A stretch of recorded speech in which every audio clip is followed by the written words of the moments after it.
What's up, everybody? King Triple C here, the Olympic champion, flyweight champion, the bantamweight champion of the world. And I got a public service announcement to all you wannabe MMA casuals or MMA fans for that reason. You guys make sure to listen to my boy's Story of the Fight with Will and Miro. You know why? Because Triple C said so. And if you don't, you can do me a favor and you can bend the knee to King Triple C too.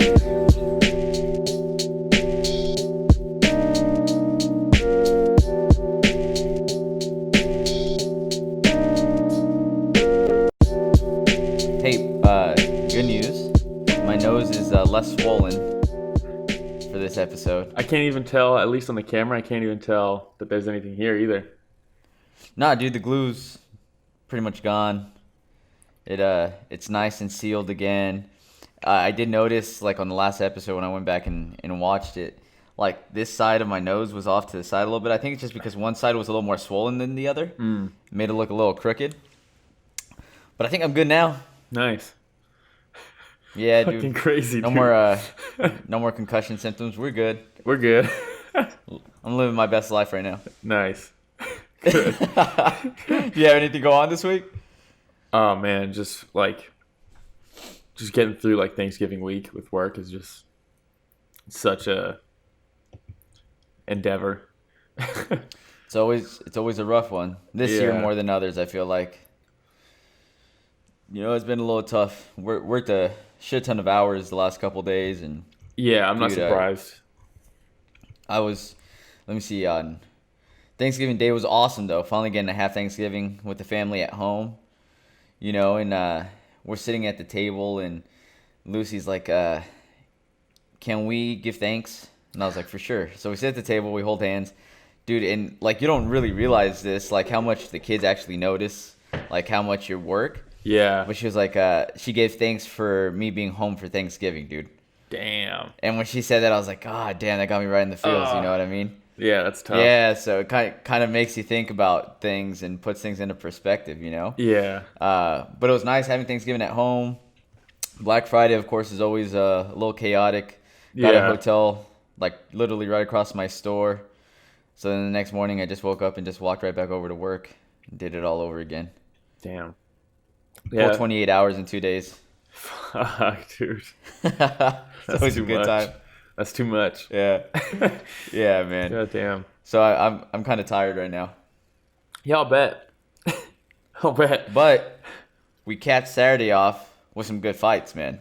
Dude, we really did. And this was another one of those cards where, like, star power just, like, wasn't really there. But, like, dude, I mean, I think it was, 7 out of 10 fights were finishes. It was a sick fight or card. Fun card, man. It was a fun card. Yeah. And yeah, you're right. Like, especially when you think about just a podcast, and you know, when we have people that might want to listen more when there is star power involved, you kind of start thinking like, man, I wonder, you know, if we'll get any views or clicks, you know, especially if there's nothing major. But yeah, it was fun, man. Dude, it was a really good card. Really good card. Yeah. So our boy Jermaine hit us up on I know on YouTube and said, you guys never talk about any undercard fights, you know, and he's told me before too.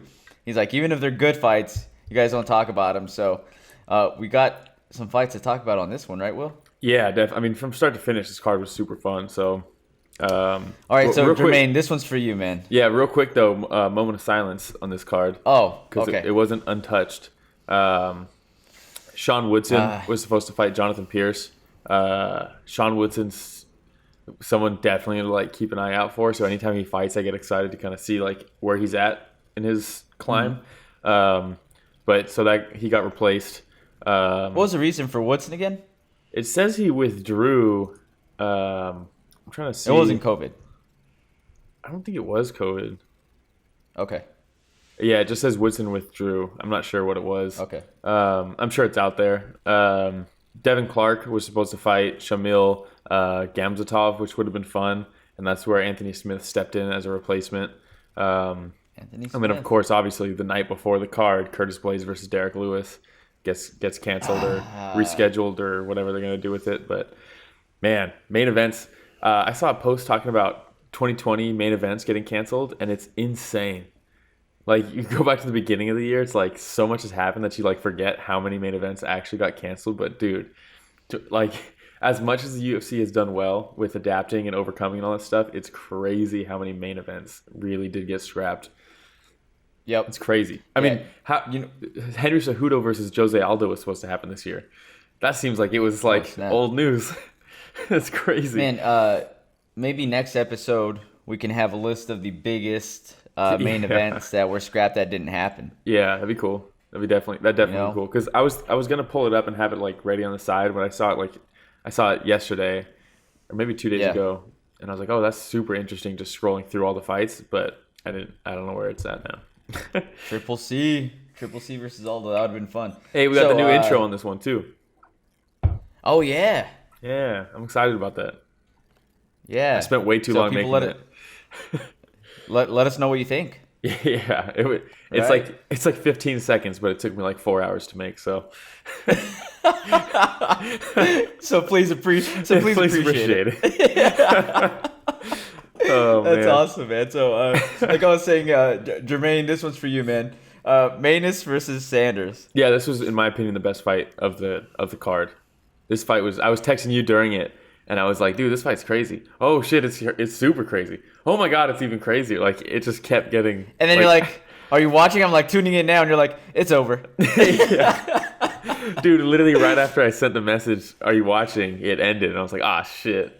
I thought you were just trolling me. But no, dude, it was a fun fight. I went back and watched it. Yeah. Both of them came in, they were game. Mm-hmm. And those exchanges when Maness was against the cage, dude, back against the cage, those exchanges were so gnarly. Yeah. I loved it. Dude, because Sanders was like, they both had their moments like in the first round, but Sanders was definitely landing like the heavier shots.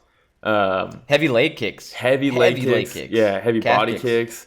When he gets real hooky, he was landing big shots, and dude, Maness just was like up every time he would like shell up against the cage.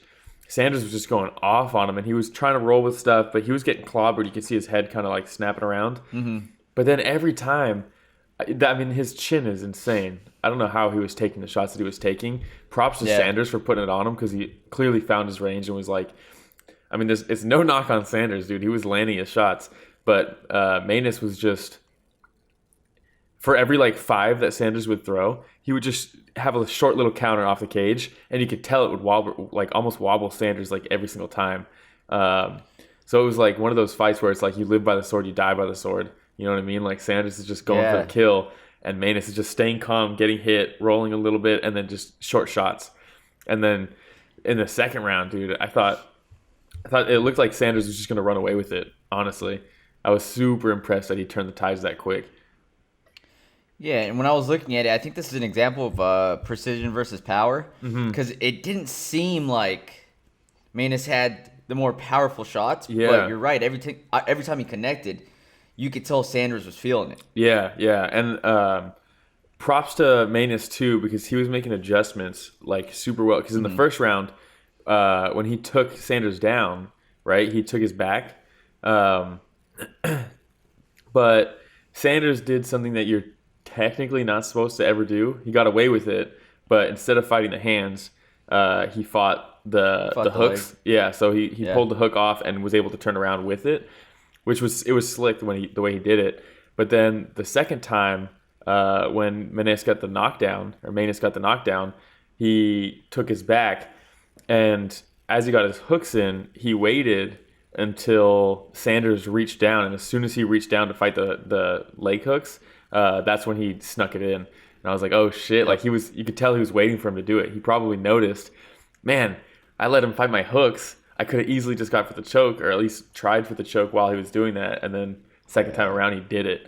So that was super, especially in a fight where he's getting clobbered. You know, he was eating shots. So for him to have the IQ and like the wherewithal during all that is crazy, dude. That was a fun fight. Especially after getting rocked, too, a couple times. Yeah. He got hit. Dude, he was getting clobbered. I mean, it's one of those fights where it's super entertaining, right? But like, not the most effective defense. You know what I mean? Yeah, like that's not gonna work against your upper echelon. Yeah, you know? yeah, exactly. There was a part I want to say it was in the second round when they're both again Maness up against the cage and they're having these walled exchanges and then they both like kind of stop and step back a little bit and you hear each corner. I don't know if you noticed that each one of them yelled, "He's hurt, he's hurt," and so I'm thinking like if you're Sanders or Maness and you're like, "Am I? Or is he? Or is he talking about me?" Or like, It's like- dude, like It's like the Spider-Man meme where it's like Spider-Man pointing at the other Spider-Man. yeah, both of them though. They're like, "He's hurt, he's hurt." I was like, "Who do I believe?" Why was this? Did they say why this one was a catch weight bout? I don't think either of them missed weight No, I don't know. because they fought at 140. It was a catch weight bout, but I don't know why. Yeah, I'm not sure. I'd have to look into that one. I couldn't find out. I don't know why, but oh well. I don't know. Want to move on to the next fight? Yeah. All right. Mudaerji. Mudaerji.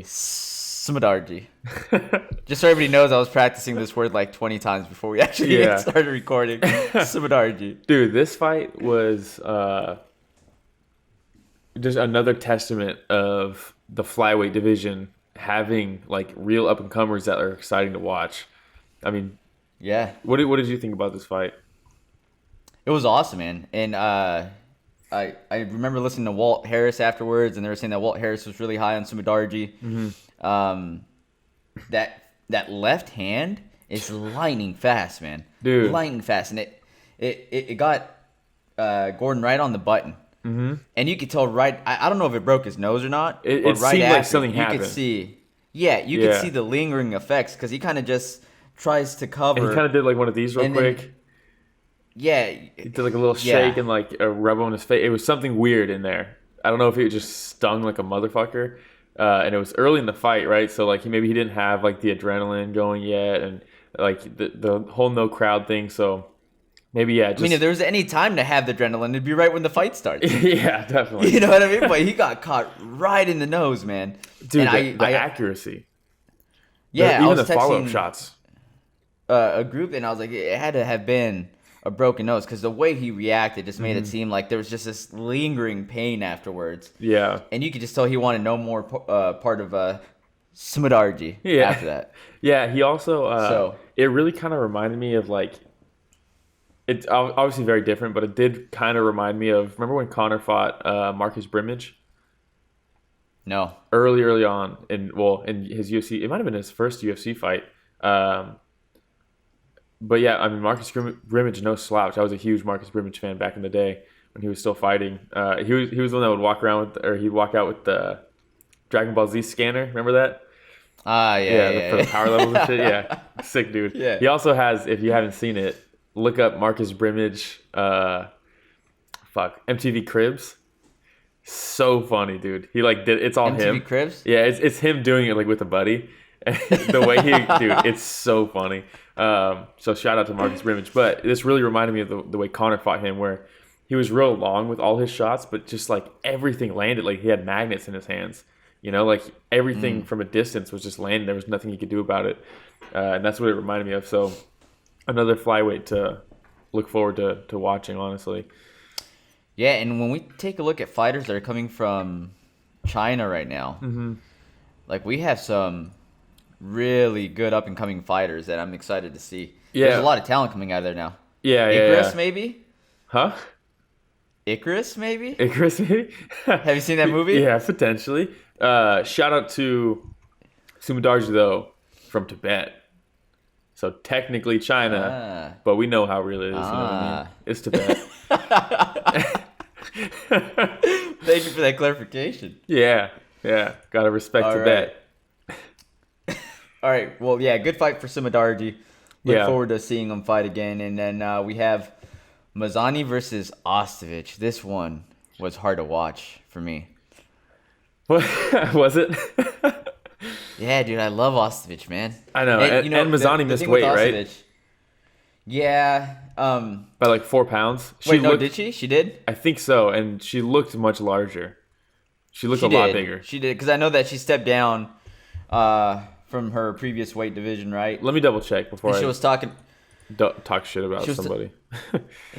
I thought she had made weight, but they talked about how she stepped down in weight class, training over with James Krause now. Mm-hmm. James Krause, I think, is an underrated coach. James Krause is underrated in all aspects. Everything. Yeah, he's great. And I think that's why I'm such a big fan of his, because he's just always under the radar. Yeah. I think. But he's a fantastic coach, and he's a great fighter. Can't wait to watch him fight Buckley. Mm-hmm. But Mazany looked pretty damn good, man. Yeah. And for Ostovich, seemed kind of like a one-trick pony with that overhand right. It was all just big shots.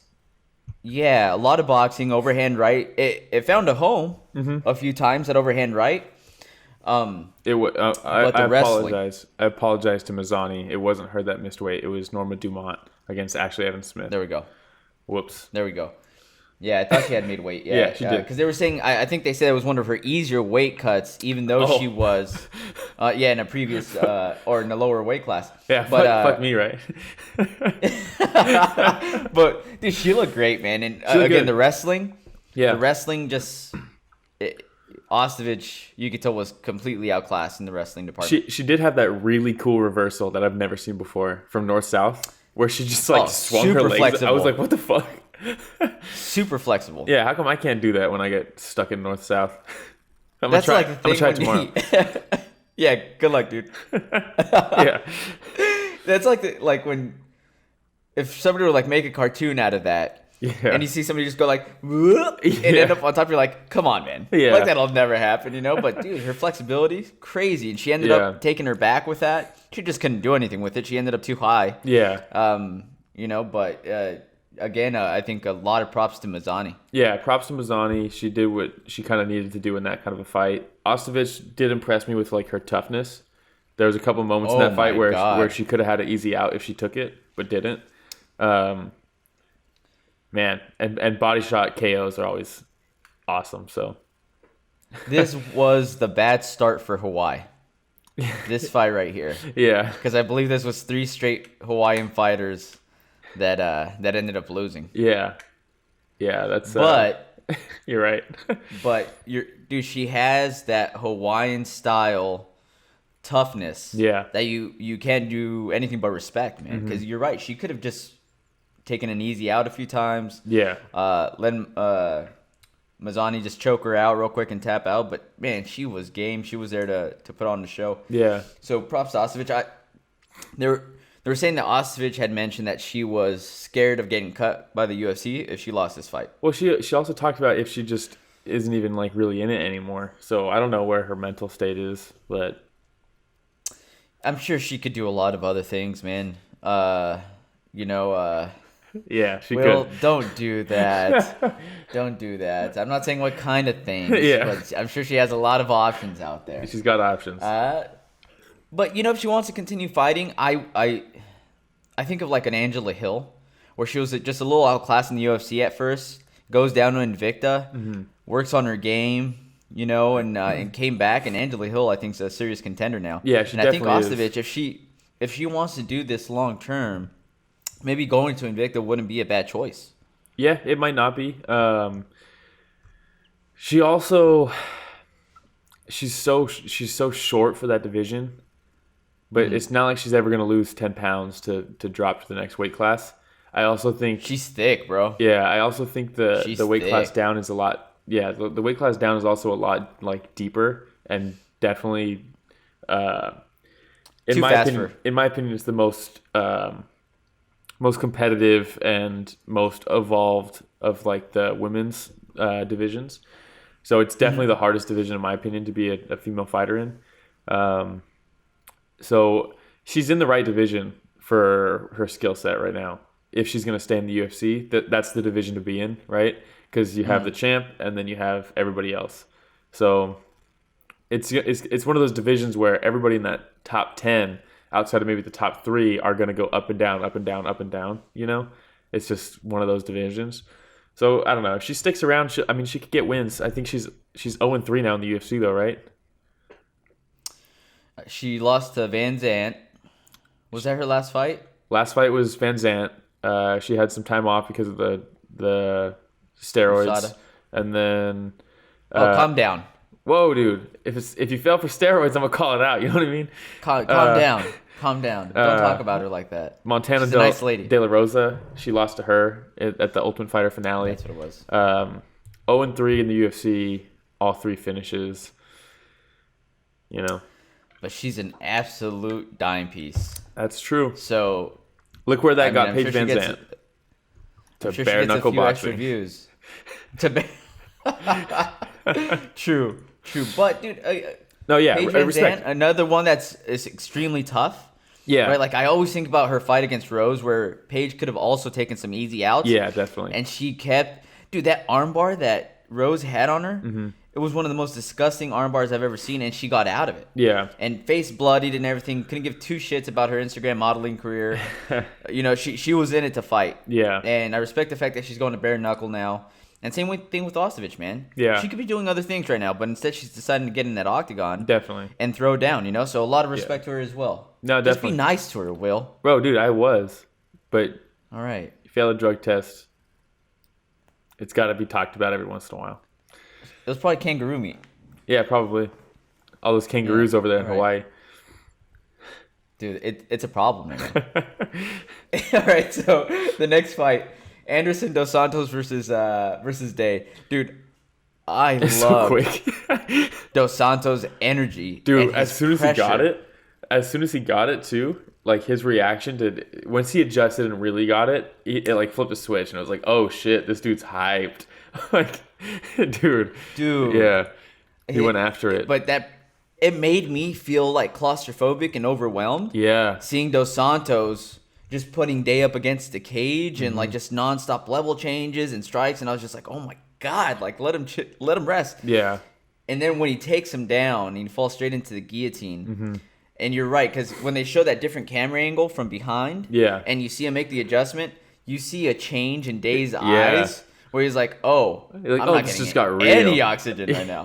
Yeah, I can't breathe He at all almost right got now. out of it too. He almost got out of it, but yeah, he made the adjustment, and because it's always the hair test for me, where it's like the arm and it's how much hair can you see past the bicep on the guillotine. Yeah. And there was a lot of hair, and then all of a sudden he adjusts, not as much hair. And it's all neck. Yeah, it's all neck. Could have been a baby All in there. neck. But you don't know. Yeah. I don't know. But anything else that you have to say about Dos Santos versus Day? Because that was a quick fight. Yeah, it was quick. Not much to say about it. But yeah, it was. I mean, you go in there. Best case scenario is you get a submission win in 30 seconds. You know what I mean? And he did. So Yeah. I And again, this is a second Hawaiian in a row that lost. So yeah, it's a bad night sometimes. no bueno. No bueno. All right, next up, Pearce versus Kamaka. Yeah, I really like Jonathan Pearce. He lost to Joe Lozon. Was it him that lost to Joe Lozon where he got stuck in that weird position that was like fucked up, and Joe Lozon was like, "I'll just fuck you up from here," and it was just like, that's it. It was just like one of those weird fights where they got in a weird position. He was stuck. Like I think his arm was like trapped, if I remember right. Yeah. But yeah, I really like Jonathan Pearce. I like his energy and all that.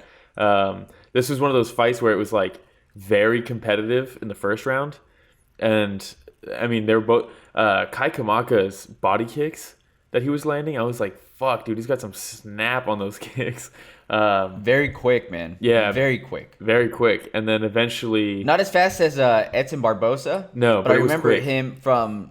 Yeah, I think he was standing in the southpaw position. Yeah. And seeing his left leg kick was so fast, and I was like, "Oh shit!" yeah, it was quick. Like I don't know how Pearce would be able to avoid those. You just got to wear him, I think.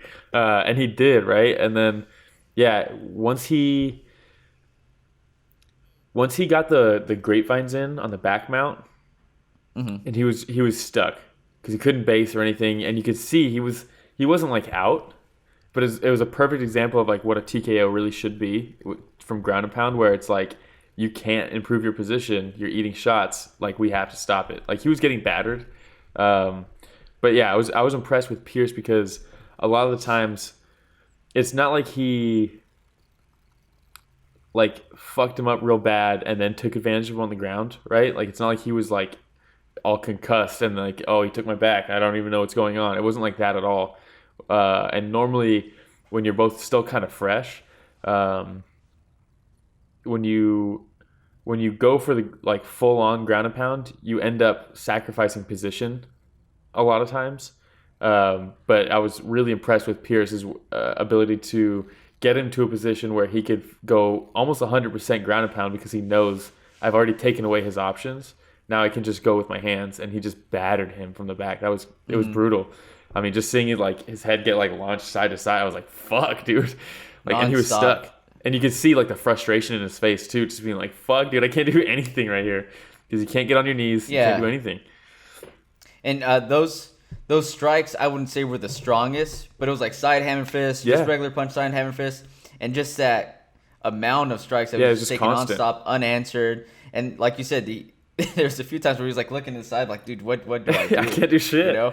Yeah. So, and I don't know whether I was just so focused in on the strikes and the position that Kamaka was in, but I was like, I didn't really hear the corner yell out anything, so I don't know. I mean, he was stuck. Like, I don't know, dude. He was stuck. It was super similar. Hang in there. Yeah, it was super similar to the position that Paul Craig got Shogun in, where he back mounted him and his hips were high enough to where he couldn't like bridge, and the grapevines in his legs up basically held his legs up in the air like this, right? So he can't even like get to his knees to like try to explode up or anything. Like, you're just stuck. You have nothing.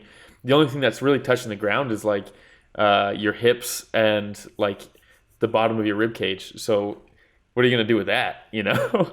Yeah. While you're getting battered in the face, like, yeah, it was just great positioning. There's quite a bit of fighters actually that I saw this card that got flanned out like that were just in really tough positions. You're just stuck. Yeah. And I don't know if I enjoyed Kamaka though. Yeah, I really did, and I want to see Kamaka. I mean, who was his last fight? Kamaka. I've seen him before. Yeah, he beat Tony Kelly. Yeah, he's fun, dude. He's.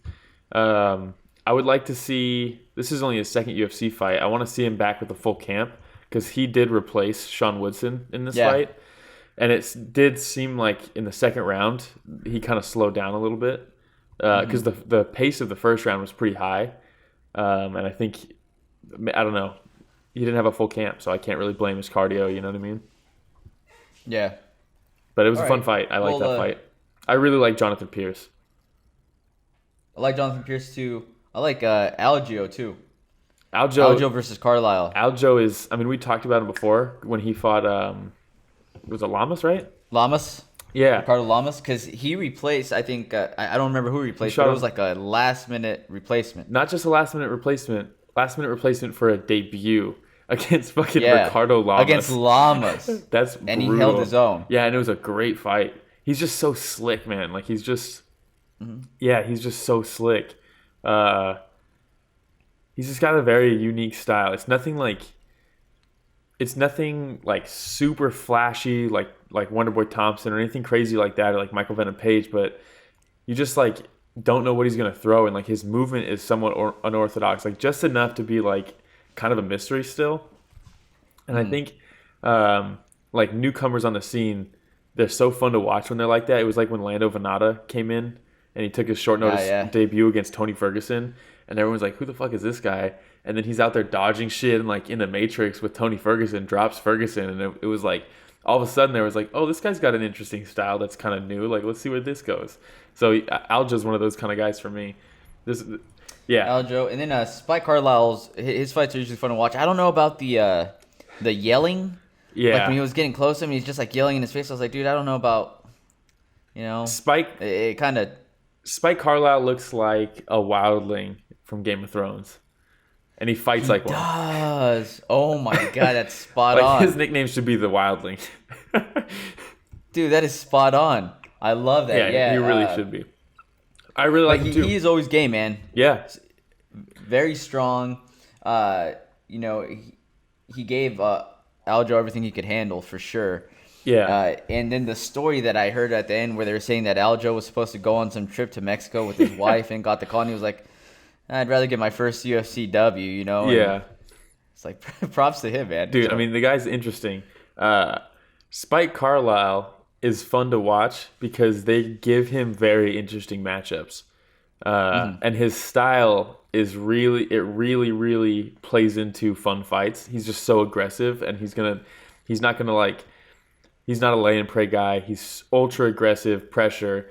So it's like one of those things where if he wins, it's probably going to be him running through somebody, which is kind of fun to watch, or someone's going to kind of have to elevate their game to like get around his aggression, and that's super fun to watch because then you get to see someone kind of like emerge as like their own kind of fighter. Because his last fight was a loss to Billy the Kid Quarantillo. Billy the Kid. So, and then he looked super impressive in that fight too. So, I don't know. Spike I don't think Carlyle, he's adopted that nickname, by the way. That's fine. I'm going to call him it. Yeah, Spike Carlyle, he's the wildling. I'm just going to call him that. His nickname's the Alpha Ginger. Spike the Wildling. Listen. No, Alpha it's not. Ginger, you got to change it. You got to change it. Oh, man. But I'm interested funny. to see.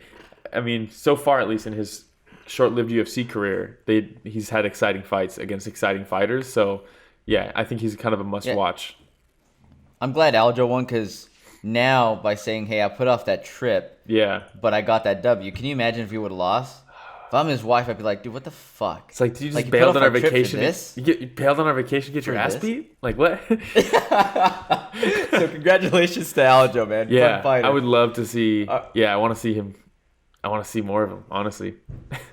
That sucks he's going on vacation now. Guy. He'll be back soon. Yeah. All right, so Baeza versus Sato. Yeah. So Takashi Sato or Sato? I think Sato. Sato. He's got Sato. that left Sato hand. Potato. Yeah. He's got that left hand that's just like a fucking piston. And unfortunately, it seemed like he lived on just that for this fight. I don't know if it was just... I want to talk about him first just because I have a lot to say about Algeo. Or not Algeo, sorry. Baeza. But Baeza. yeah, I was excited for this fight because Baeza is kind of one of these guys that looks to be like the real deal, right? Like he looks very promising in his past few fights. And this was a really big test to see if he could deal with someone with a sniper of a left hand that has like real power. And yeah, unfortunately, I would have liked to see Sato mix it up a little bit more. He really just kept throwing his 1-2 and was really looking for the counter, but ultimately I think that's more of a testament to Baeza because to if Sato was fighting a lesser fighter, that 1-2 and his counter 1-2 would be enough to get it done. The problem though is he was relying on a counter against a fighter who looked so complete with his like striking IQ. Like he understood his distance. Those body kicks, man. Yeah, he understood his distance really well. He varied his attacks really, really well. This is a crazy comparison, right? And I don't think he's anywhere near the level, but it reminded me of like back in the day with John Jones, where you watch just a round of John Jones and you'll see pretty much every strike in the playbook. And you have there's no like tendencies that he falls under where it's like, okay, once he circles this way, he's going to throw his jab cross. He's not stuff like that, right? Where you pick up on a tendency with John Jones, especially back in the day. It was like he might jab you, he might throw an uppercut from his hip, he might hit you with a low line calf kick. Like it was just all this. You have no idea. There's no patterns or anything like that developing. He's just going to throw whatever in the moment works, and he's going to land it. And that's kind of what Algeo was doing. He was varying his attacks so well that it was not Baeza? or yeah. Or I keep saying Algeo. You're just in love with Algeo, dude. I know, but yeah, Baeza. He just thinking about him. I rewatched this one because I rewatched it again this morning, and man, everything he threw from different angles. I mean, he was throwing an overhand, he was throwing the hook, he was throwing the jab, everything from his lead hand. It was just. Yeah, everything was very technical. It wasn't like anything crazy like spinning back fist and turning side kicks and all this crazy flashy stuff, but it was just he varied it enough to where it was like you have no idea what's going to come, which is terrible for a counter striker. Because for Sato to really rely on that 1-2, he's trying to lean off the jab and throw it. He's trying to lean off this and throw it. But he can never read a pattern off Baeza to land his counter, because every time Baeza came in, it was something different. I think Sato helped Baeza a little bit too. Mm-hmm. Like Felder pointed out a really good. He pointed something out where Sato kept on reaching out for Baeza's left hand, almost to like help him gain distance or understand distance, right? Mm-hmm. But after like halfway through the first round, I rewinded it again after Felder pointed that out. And Baeza was being able to get in with some quick rights, and he'd kind of like, duck in. Mm-hmm. But then once Sato started doing that, every single time Sato went to touch the left hand, Baeza came in with a Superman punch. Yeah, and it landed every time. Or a straight right, and it landed every single time. And it was always off that time where Sato would touch that left hand. So it's almost like he helped Baeza understand the distance between the two. The distance and the timing. And the timing, because I think he noticed that Sato had a slow return off the touch. Well, because a lot of times you do that just out of like, you do it a couple times and all of a sudden you're very comfortable with that. And you kind of feel safe doing that. And then, Baeza just took advantage of it. You're right. He would come in with that super punch. And then once he was in close, it'd be super punch right, quick left. Mm-hmm. Or if Sato was trying to escape, he'd grab him behind the neck and get him with the knee. Mm-hmm. But he'd always come in quick with a quick right punch that would land, and there'd be something else damaging on Sato's exit. On his exit, So I thought it was an awesome adjustment by Baeza. He really looks like the real deal. We kind of already thought that coming into it, but this just really showcased, because there's not a knock on Sato. I mean, you look at Sato's record; he's beaten pretty good guys. It's not like he's an easy puzzle to figure out for like a lower level fighter, right? So it was a good test for Baeza. He really looks like the real deal. I think Dana's super high on him too. Baeza, I believe, goes to 10-0 now. I'm taking a look at his last 3 fights. Mm-hmm. Hector Aldana won by ground and pound. Matt Brown, knockout left hook. Yeah. And Sato now, arm triangle. So 3 straight finishes too for this guy. 3 straight finishes, I love this guy. And maybe as much as you're in love with Algeo, I'm in love with Baeza. Well, because Dana's stoked on him because he comes from the Contender Series. So that's like, those are Dana's boys, He's in love with all them. We're seeing some good fighters coming out of the Contender Series, though. Yeah, definitely. It's a great system he has in place right now. Yeah, it's working well. It's definitely working well. I really would have liked, they had, he was supposed to fight Mickey Gall. And I feel like that would have been such a cool fight. But in September? Yeah, was that in September? Yeah. Yeah. And I saw that. I would have enjoyed watching that fight. But I still haven't seen enough from Mickey Gall to say, like, man, it would have been extremely competitive. I don't know if it would be competitive, but it would have been fun. I don't think Mickey Gall... That would have been fun, That's fun for Baeza. Fun for us to watch. yeah, maybe. No, but I thought the exact same thing, because I was like, that would have been fun. Yeah, it would have been a fun fight. Oh, well. But at this point, Baeza is going to be fast-tracked, I think. Moment of silence back in September for Mickey Gall and Baeza. All right, so this coming up here was my story of the fight. Lionheart, coming in and going from a 3-round Not just that, but a short notice fill-in. He was a replacement fighter. Yep, going in from a 3-round fight and turning it into a 5-round fight and saying the fans deserve watching a main event with a 5-round fight. Zabit, hope he's taking notes. But, dude, in the reason that this is the story of the fight for me, he had an excellent performance. Yeah. Right? And my girl Katie, who watches UFC 2 at work, she was telling me, she's like, why'd you pick Lionheart? I think he's lost a couple times in a row. It didn't look too good. And I said, man, he's Lionheart. Like, that's why I'm picking him, because he has a couple fights that he's lost in a row. Yeah. But for me, he's one of those fighters that when I see him going up against the top 3, top 4 fighters, it's going to be a tough go for Lionheart. Mm-hmm. He'll make some of these fights competitive, but I just don't see him being a champion, really. Mm-hmm. But I think he can hang with almost anybody there in the top 10. Yeah. I mean, you hate to say the word gatekeeper, right? Because it has such a negative connotation. Yeah. But it doesn't need to. I don't think gatekeeper needs to be a negative connotation. In that division right now, Smith is a really good test for guys to get into that top 5. Yeah. That division's great. I was a little worried because Devin Clark's wrestling pedigree. I was a little worried once he swept him and got into his guard. I was like, well, shit, because if you look at the way that Smith has lost his last few fights, it's by guys grinding him out and just battering him over 5 rounds. I was like, I really don't want to see that. This is short notice for Smith. He didn't even have a full training camp for this. If a good wrestler grinds out the rest of this round on top, and maybe he feels something like, hey, I'm just going to go back there. I was like, man, we know the blueprint on how you beat Smith a little bit. So I was a little worried there. I thought it would have been really cool if he got a twister in the light heavyweight division. He almost had it. Oh, he was going for it. Yeah, he definitely was going for it. But yeah, and then he just was so active off his back the way he was setting that. You could tell as soon as he got into his guard, I was like, oh shit, I don't want this. But then like the more I watched, I was like, oh shit, he's like actively setting shit up. He got his feet on the hips, getting some separation there, and he was really going for it, and you could tell, right? And then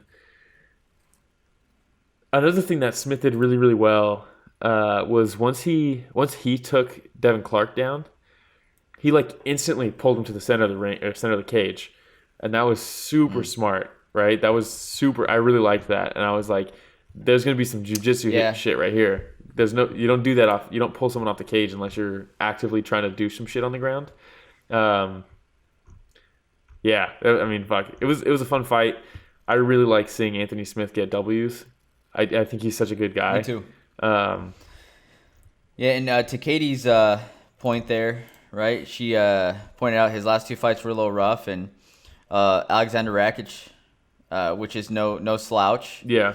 And Glover Teixeira, who's going to be fighting for hopefully the belt here soon, right? So before that, he beat Alexander Gustafsson, the Mauler, and lost to John Jones, beat Ozdemir, beat Shogun, beat Rashad Evans, lost to Thiago Santos. Dude, he's been up against some dogs. Yeah, he really has. You know, so I know his last 2 fights before this win were a little rough, but dude doesn't catch a break. He's fighting the who's who and some of the best fighters in his division. So, you know, props to Anthony Smith. I'm very happy to see him get the win. Yeah. I think he's somebody else that trains with James Krause every once in a while. I know I've seen him post some stuff on he works with Mark Montoya, right? Yeah. Yeah. So the other thing, the other story about this too is getting bumped to the main, and I think this helps Smith, or it helps Smith more than Clark, because he takes a short notice fight, right? Whatever.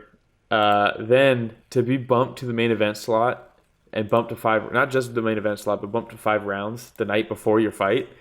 I think that is a huge asset for Anthony Smith, because Clark's never headlined, never been in a 5-round fight, wasn't training for a 5-round fight, doesn't even know game plan wise, hey, should I take this round off? Should I let my foot off the gas here? All that stuff, where Smith can fall back to, I've been here before, I've done this, no biggie. He's felt the pressure and the weight of headlining an event, being the marquee matchup for the night. There's pressure involved with that, right? So I think Clark, I just want to give props to Clark for also being game for that, because that's clearly in my opinion, putting him at kind of a disadvantage going into this fight, where he could very easily said, no, let's make it a 3-rounder. Like, hey, that's what my camp was for 3 rounds. My game plan's for 3 rounds. I have to change all this stuff up. It's something I've never done before. If I want to do a full camp for my first 5-round fight, so we can really game plan and see how my body reacts to 5 rounds. There's so many different variables, right? So, props to Clark for also stepping up for the 5 rounds. But I think that definitely played into Anthony Smith a little bit. Yeah, he knows what he's doing. Yeah, now definitely. when we take a look at the light heavyweight division, we have Anthony Smith, and above him you have Volkan Ozdemir, no time. The dime piece, Yuri Prochazka. The future Alexander champion. Rakic. The future champion, man. Dude, Yuri's going all the way, bro. I'm so high on him. Dude, hey, I'm high on him too, bro. Yeah. I'm high on him too. People might think that we're swinging over to the other side with this guy, but dude, I think he just fits the bill, man. He really the look, does. The skills, and that's somebody that the UFC can ride in this division. When it comes to marketing this guy. Yeah. Make bank, bro. Yeah, I love this division Dominic now. Reyes, Thiago Santos, Glover Teixeira, and of course your champion Jan Blachowicz. So, Yeah. Again, when I think of Anthony Smith and I see those names, it's a tough go for all those folks I listed above him. So we'll see. Yeah.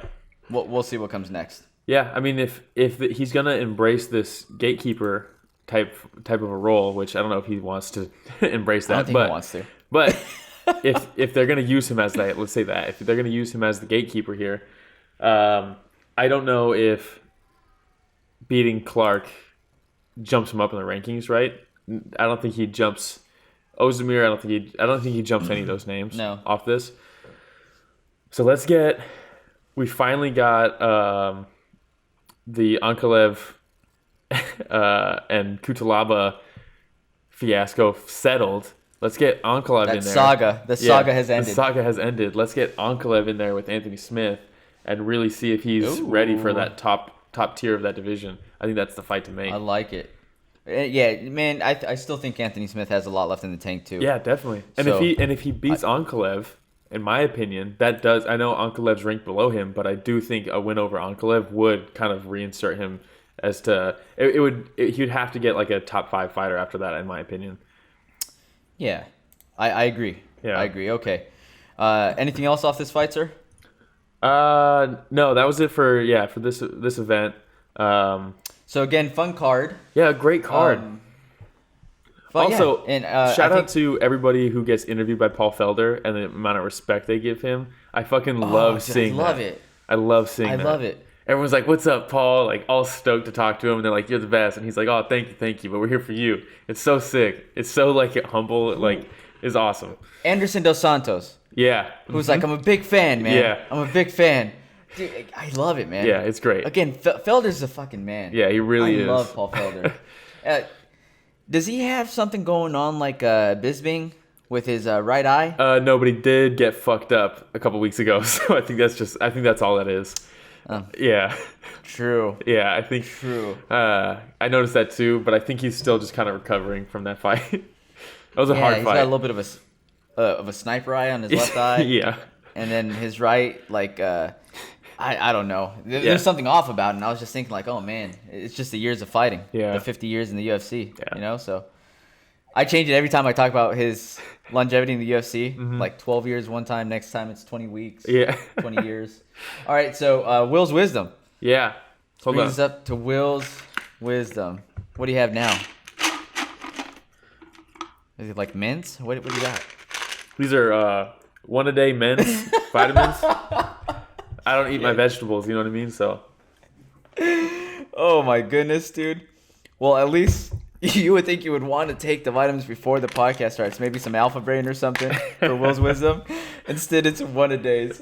So, unfortunately, our boy, Kevin Holland, has to be taken out of his bout due to that damn pesky COVID. Yeah. That damn COVID. Won't go away. That damn COVID. Yeah.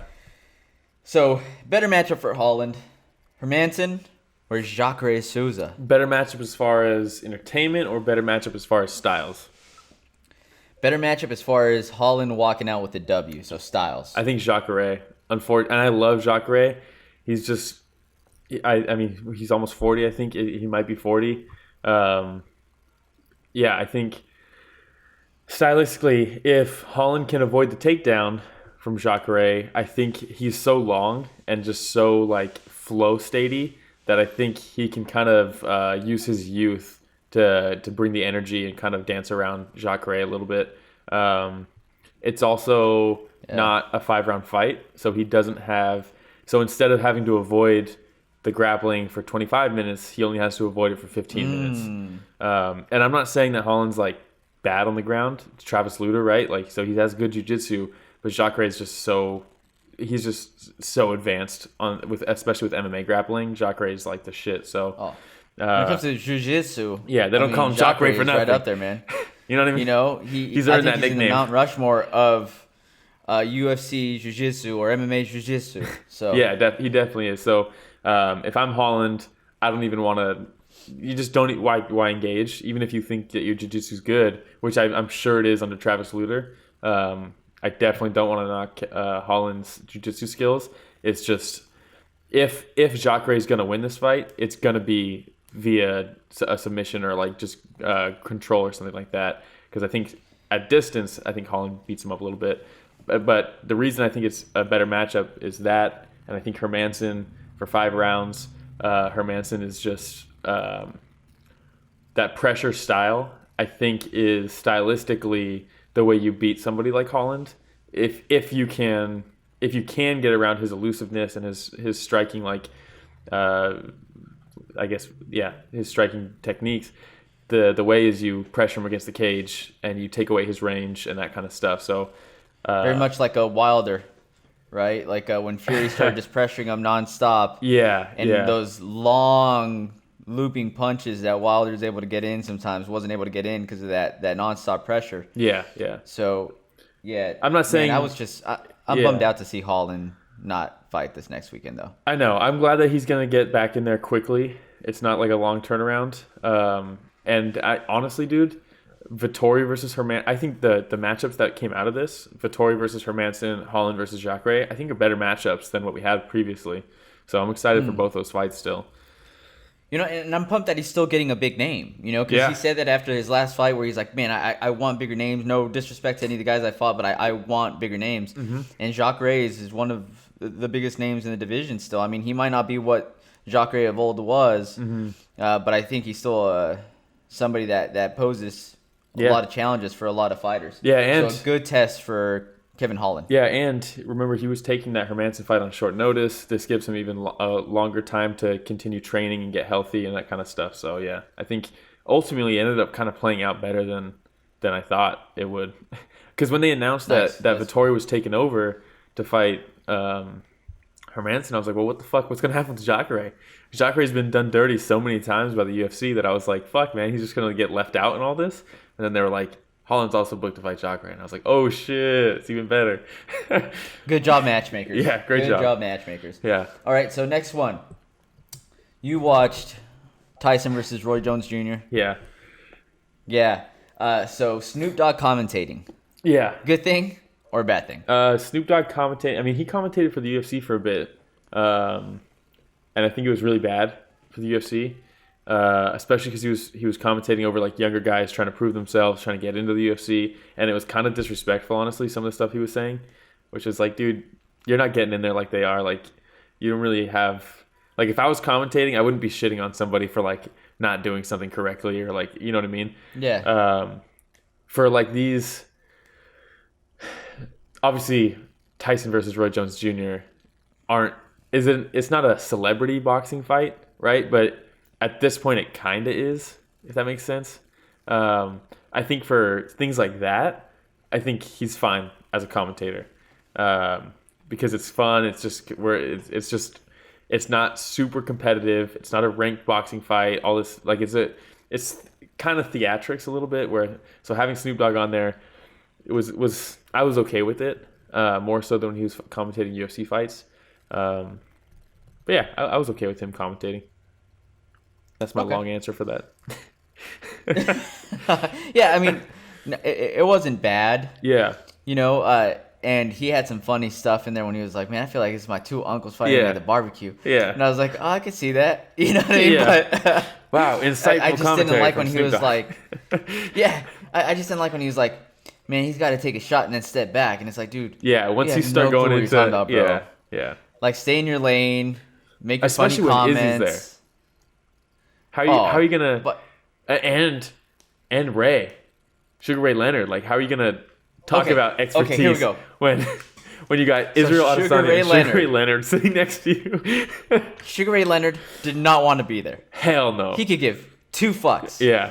And the fact that he had to talk about other people, other boxers that in their era were considered to be the greatest. Yeah. And he had to sit there and talk about that.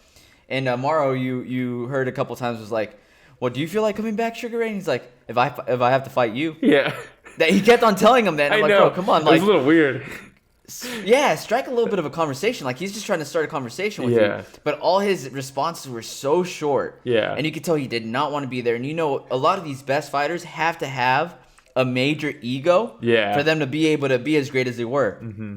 So Sugar Ray still has that ego in him. Yo, he still and trains. It just was eating him alive to Yeah. have to still talk about these guys that are doing the damn thing while he's sitting know. there trying to fight. Mauro Mauro, Ranallo, so- yeah. Yeah. All right. Next question. Jake Paul continuing to get fights. Mm-hmm. Good for the sport or bad for the sport? Ultimately, I think it's good for the sport because one thing that boxing is really, really shitting the bed in is gaining new fans and younger fans and just that demographic in general. It's just not what it used to be as far as like it used to be everybody just watched boxing. That was just something that everybody watched. It's not that anymore. The younger generation, I think, especially with MMA, it's just much more dynamic, right? It's arguably more entertaining. All these different factors get involved with it. That's kind of where there's a lot more casual MMA fans, at least in America, than boxing right now. And so ultimately, I think it's good because it just brings eyes to the sport. And that's always going to be good in my opinion. There are downs. It's not all positive when it comes to that, but ultimately I think there's going to be haters. Well, not just that, but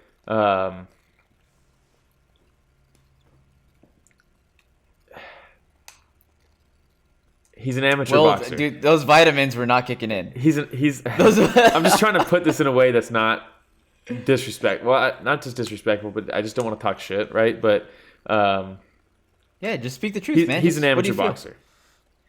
Yeah. He's now 2-0 professionally. He's an amateur boxer. He fought a YouTuber and he fought a basketball player who trained for 2 weeks. These aren't professional bouts. These are the stuff that when boxers become professional boxers, before they even have their first pro fight, they have like 60 amateur wins. You know what I mean? At least. These are what factor into those fights. The stuff we never really even hear about other than the number total and your record during it. Oh, that's impressive. He got through 100 people and never lost to his amateur before he went pro. That's cool. Now you're a boxer. You're a standard starting boxer now after you go through all of that. His first fight was a professional fight, technically, against a YouTuber, right? Yeah. The guy he fought, I don't know much about him. They said he was an NBA player. Was he actually in the NBA? Nate Robinson, yeah. Okay. 3-time slam dunk contest winner for his size. It's did he actually? pretty impressive. Yeah. Did he actually play in the NBA though, or did he just do like the dunk competition? Okay. No, Nate Robinson was in the NBA. Okay. He played for multiple teams. I don't know shit about basketball. No, yeah, he was a good basketball player. Yeah. He was never a superstar. Mm-hmm. But I think that his athleticism, what he was able to do with his size, was very impressive. And that's why I was like, okay, they mentioned the dunk competitions. Maybe he's just one of those dunk competition guys because size-wise didn't match up for me, right? As a non-NBA, as a non-basketball watcher, I was like, this dude played against people like... He's somebody that was kind of loved too, you know what I Really? mean? He's just like a fun guy. Man, Nate that Robinson, sucks he got dropped like that then. That sucks. Oh, yeah. That's a bummer. Yeah. But it goes back to, how are you going to call that a professional boxing fight? It's not. But it's not, but it in the record books it counts is. as one. Yeah. Yeah. And it sucked. The guy trained for 2 weeks and you could tell it was zero technique. And I saw people, even Chael was like, that's actually more of a testament for Paul because it's hard to box somebody who's not boxing you. It's like, it's easy to box somebody who's running at you, just trying to grab you, leaning their head down. Like obviously he's gonna get knocked out eventually. You can't just run at somebody with your head like this, trying to grab them. Like, I don't know. It did bother me a little bit. Ultimately, though, I do think it is good for the sport, just because it's putting more attention on boxing, where boxing's doing a terrible job marketing themselves. And at least this is bringing eyes to the sport, saying, hey, we're still around. Like, I know you only name maybe five top fighters. Maybe. Most people probably can't even name five of the current, like, top boxers. At least in America, most people won't. So ultimately, it's good. All right. Well, dude, I agree with you. Yeah. I agree with you. And I was talking to Minnie about this, and I said, hey, I'm not a Logan Paul fan. I'm not a Jake Paul fan. But these guys are loaded, man. The amount of money they're making off YouTube. I'll tell you right now, if I was making the money they were making, you better believe I'd be boxing like he is. That's the first thing I would do, is get a bunch of trainers and just become a boxer. Buy your way in to be a boxer. I would definitely do that. I don't have the money to do that. But the crazy thing is that he doesn't have to, though. True. That's the thing. Yeah, true. So when he's getting interviewed by who's a Jim at the end of the fight, and he says, I love the sport. I fell in love with the sport. This is what I want to do. I believe him. Yeah. Like, he really did fall in love with the sport. His technique, I don't think, was perfect. Nope. But, I mean, especially when you see it up against Nate Robinson, you could tell that he did take this a lot more seriously going into this fight. Definitely. And he called out Dylan Dennis. Can you imagine? Yeah, he also called out Ben Askren. Like, I don't know. That's the kind of stuff I don't like coming out of it. If he fought a boxer, he'd get destroyed. If he fought an actual... He still hasn't fought a boxer. He's had 2 professional boxing fights. He's never fought a boxer. And he's still calling out people who aren't boxers. But I think he knows what he's doing at the same time. Yeah, of course right? he Like, knows. he wants to be a professional boxer. He knows he isn't. He's trying to slowly work his way in. He doesn't have amateur fights, so let's see what we can get in until he really starts taking on some serious names. Definitely. But I'm just saying, on the shit talking, like a Dylan Dennis versus Jake Paul leading up to, I don't even think it would be good. I think it would just be like a clusterfuck. I don't think Dylan Dennis is a good shit talker. I think he shoots his shot and misses every single time. I don't think he's ever had one good line. I don't know. I would enjoy it. All right. And then the last thing is just the Mike Tyson versus Roy Jones Jr. fight. Yeah. What were your overall thoughts? Dude, honestly, going into it, I was like when they first announced it, I was actually, my first initial reaction, I was a little worried just because I've heard what Tyson has said about that he's like a completely different person than when he was a boxer, and he doesn't even watch boxing. He doesn't even hit the heavy bag or any of that shit because he doesn't want to fall back into that same persona. So, reignite his ego. Yeah, and I was really worried about that. I was overall, as far as like entertainment goes, about like watching the fight, like during the fight, it went pretty much exactly what I thought, I thought it would go. I wasn't underwhelmed. I wasn't overwhelmed at all during the whole thing. Like, it was just exactly kind of what I thought was going to happen. It was cool to see, right, all the nostalgia about, Roy Jones Jr., and he's doing the no-look jab and all this shit, right? And his footwork was still kind of there, and Tyson's coming in with a crazy body shot. So it was cool to see a little bit. Also, shout out to the production value of that whole event. Holy shit, did that look good. With the white on white, with the black in the background, and the light shows were great. It just looked phenomenal. It looked really good. Yeah, but not if you have epileptic seizures. No. Because there are some serious light shows going on. Yeah, there were some serious light shows. But after the fight, it pretty much was confirmed to me that Tyson still, even after this, and after going 8 rounds, which in the past he's talked about how when he would like destroy hotel rooms and go on a rampage after fights, he talked about how I spent 8 weeks getting into a mindset that's not human so that I could go in there and try to rip somebody's face off, and I get a first round knockout. You think I can just flip the switch on that? Like, I'm ready to go 12 rounds as a murderer, as a conqueror, right? Of course, after the fight that ends prematurely, so I'm going to go on a rampage, right? Because that's still in you. You know what I mean? So that's what I was a little worried about with the 8 rounds, and if I just didn't want to see that Mike Tyson, after all he's done to change his character and all the work he's put into becoming a better person and all this stuff that he's done, and I think succeeded at, I thought it was extremely wholesome and heartwarming when they were doing the interviews on the ramp after the fight. Oh, I love that. Dude, that's the type of Tyson that you want to see after a fight. I think he has actually changed, and I was worried that we were going to see, I don't know, I was just worried that, I mean, he's talked about mental health issues and stuff like that. Like, I was just worried that this was really going to reignite not just his ego, but just kind of the darker person that he used to be. But man, that post-fight interview where they're talking, they're both smiling with each other, and like Roy Jones was just like cracking up at some of the stuff Mike Tyson was saying. He was happy with the draw. Like, it was just, he just loved it. He's like, I think I won, but I'll take the draw. Yeah, and he's like, what do you say? He's like, how come nobody cares about my ass? Like, I'm 54 years. I haven't done this in 16 years. Like, it was just so wholesome, dude. Like, I was afraid that we weren't gonna have that Mike Tyson after the fight. I thought he was gonna be different.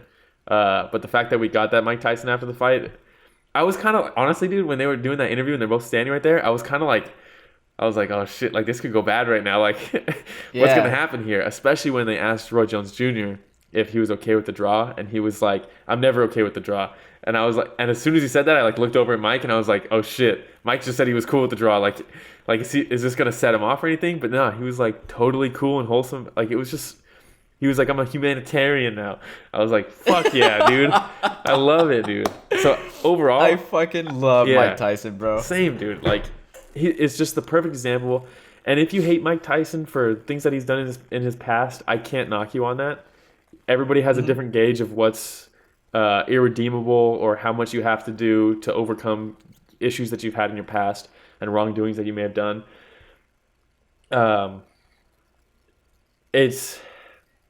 I love him. You know what I mean? I think he's such a great example of how somebody can completely change at any point in their life and become a good person. I think he's a perfect example that you can't just write somebody off for one mistake, or like, obviously he didn't have one mistake, but it seems like right now someone makes a mistake and does something with bad judgment, and it's a bad thing, and ultimately people write you off as that for the rest of your life. It's just you in this one moment is now, that's who you are. So I think he's just the perfect example, and something that, like a case study for people who think like that. Just take a look at him, right? And like really measure out, like, if you think he's irredeemable and like nothing he can't do anything to move past what he has done in the past. Right, his wrongs. Yeah, I don't know. I think he's such a perfect example of that people can change, and I don't know. Yeah, for me, it was such a fun fight. It was, and I grew up again watching Roy Jones Jr.'s greatest hits DVDs, where it was like his top 10 knockouts, his top 10 defensive moves, his top 10. So I think about that, and then I also think about growing up watching Mike Tyson, and the polarizing figure which Mike Tyson was and still is to this day. Dude, he's Mike Tyson. Yeah. Even Kamaru Usman was talking about it with Joe Rogan, where he's like, I was sitting next to Mike Tyson. He's like, dude, I don't know why. I just felt like I was sitting next to a lion. Like, at any time he could just snap. Well, that's what it is. Like, there's just and so just watching him, and dude, he still looks quick. He still looks quick, and he could have gone longer. Roy Jones Jr., after the first round and a half, you see the heavy breathing, laboring a little bit. And Mike looked fresh after the end of the fight. And I don't know if you noticed, but Roy Jones Jr. was kind of like leaning on his trunks. Yeah. And holding his body a little bit. You could tell he was in pain. I mean, he hit some fucking body shots, dude. Yeah, and I honestly think Mike Tyson did him a favor. Yeah, you could tell he was going for the body way more than the head. Yes. So I think he did him a favor. But man, I wouldn't mind watching a Mike Tyson versus a Lennox Lewis. A Mike Tyson versus... I don't want to see Lennox Lewis. I think Lennox Lewis would fucking... Dude, some of these legends... Lennox Lewis is a little too fresh, in my opinion. You think so? I think so, yeah. I don't know, man. I don't know. Holyfield's is the move. If they're going to continue with this Legends only, Holyfield's the move. But I think Holyfield's... Man, I don't know. Because I watch Mike Tyson train with Rafael Cordero, And then if you watch video of Holyfield train, and you're like, oh man, they might be close in age. Yeah, but they're true. in totally different Athletic levels. Well, it's different though because it's not Holyfield training for a fight. You know what I mean?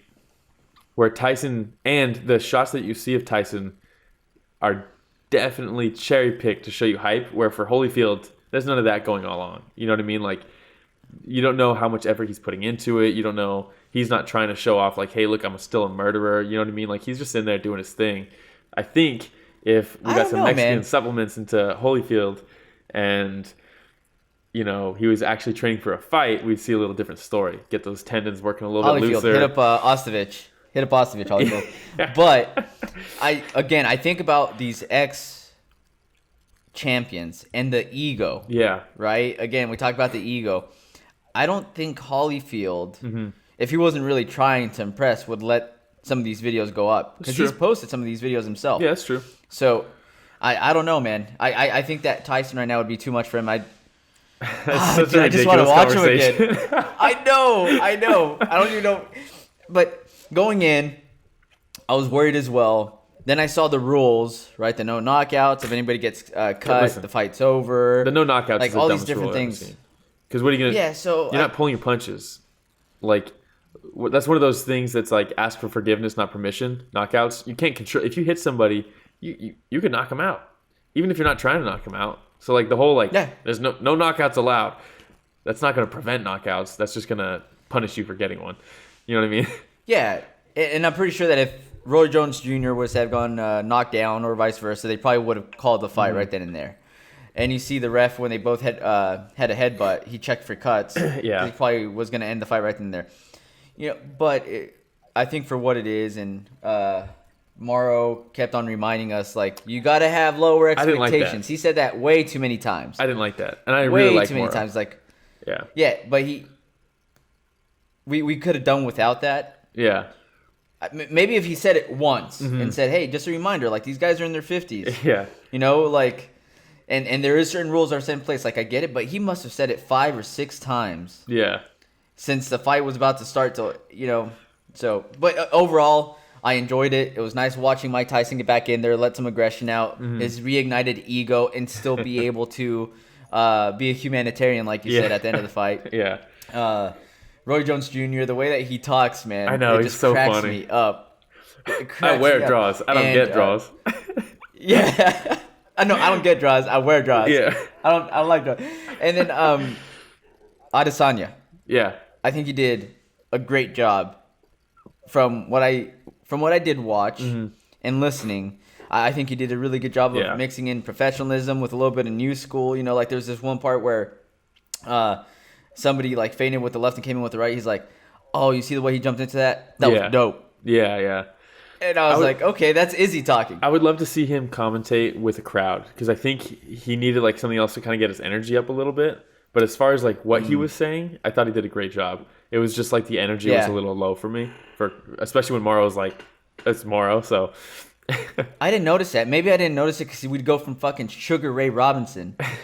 Ray Leonard to Adesanya, and I was like, Leonard. Oh, sorry, Sugar Ray Leonard to Izzy, and I was like, oh, he's got energy. Dude, the best was, who do you think, what's your prediction? Leonard who do you think's was going to not win? having it. Anything could happen. What? I don't know who to pick on this one. Yeah. Get out of here. Hopefully, Triller, whatever event you put on next, let's leave Leonard at home. And let's just focus on Izzy. Yeah. Morrow was great. Get Boss rooting in there. Snoop Dogg. Oh my God, dude. Dude, Morrow and Boss were one of the OG, one of my favorite commentary teams. They were so good. Let's do it. I think you figured it out right now, Will. All right, just do you have anything else from Do you have anything else from that event? No, but I did want to bring up, did you catch Dana's post-fight press conference? About Mike Tyson? About Yair. No. Because Mark Henry posted that Instagram picture with the cross through it, that Yair versus Zabit was off. Yeah. They asked Dana about it, and Dana, I've never seen him answer a question like this. It was super weird, dude. It was like, he was like, have we talked about this? Have we talked about this? And you could hear like an intern in the background saying something. You can't really make it out. And he's like, we haven't? Okay. And he's like, it's none of my business. It'll come out. And then they were like, well, like, does it have to be so cryptic? Like, is he injured? And he was like, no, he's not. Talking about Yair, he's like, he's not injured. But it's none of our business. And then someone was like, is it like a USADA thing? Or I don't know if someone asked if it was a USADA thing. I don't think anybody did, but it was super weird. And he was just like, yeah, it's none of my business. It'll come out. It's his business. He's posting videos of him training. You know what I mean? Like, and Dana flat out said he's not injured. I think he said if he was injured, that'd be my business. I don't know if it's a USADA thing since they don't announce when somebody tests positive anymore. They wait until they actually confirm everything. I don't know. And also, if he did test positive, I don't know if he'd be posting videos of him training, knowing that he's not going to fight. I also think if he did test positive, it would be Dana's business. He wouldn't be saying it's none of our business. So I don't know if there's like a personal thing, if there's maybe like a legal thing that happened that we just don't know about yet, or what the hell's going on there. But it's weird, dude. You got to watch his reaction. It's weird, dude. The only time I've ever seen Dana be so iffy about responding to something, I think, was when Whitaker, right, wasn't gonna fight. Yeah, and he was saying it's, that's something if Whitaker wants to talk about, he'll talk about. But he also added what he's dealing with. Whitaker's one of the best guys I've ever, like, he's one, like, he was like, he couldn't praise him enough for like what he was doing behind the scenes. He wouldn't say what it was, but he was like, what he's doing is the most selfless thing. Like he's So he was like giving him a ton of prop. There was none of that. It was very much like, it was weird, dude. It was really weird. Interesting. Yeah, I'm gonna have to go back and watch that then. Yeah, check it out, because it's one of those fights where it's like, is this ever gonna fucking happen? Like, it's such a good stylistic fight, but I don't know what the fuck's going on. All right. Well, that's all I got, Will. Yeah, same. All right. Yeah. Thanks for listening to the Story of the Fight, everybody. Appreciate it. All right, everybody. Thanks for listening to the Story of the Fight. We really appreciate everybody's support. If you don't mind hitting the subscribe button, and when you do subscribe, make sure that you hit the notification button as well. That way you get notified whenever we upload anything new. Don't forget to hit the like button. It goes a long way for us. And leave some comments. We love interacting with everybody. Yeah, and if you want to stay even more up to date, you can follow us at Story of the Fight on Instagram and Twitter. And you can email us at storyofthefight@gmail.com. Ask questions, give us feedback, critique us. We want to make this better, and input helps us do that. Thanks for listening to Story of the Fight, everybody.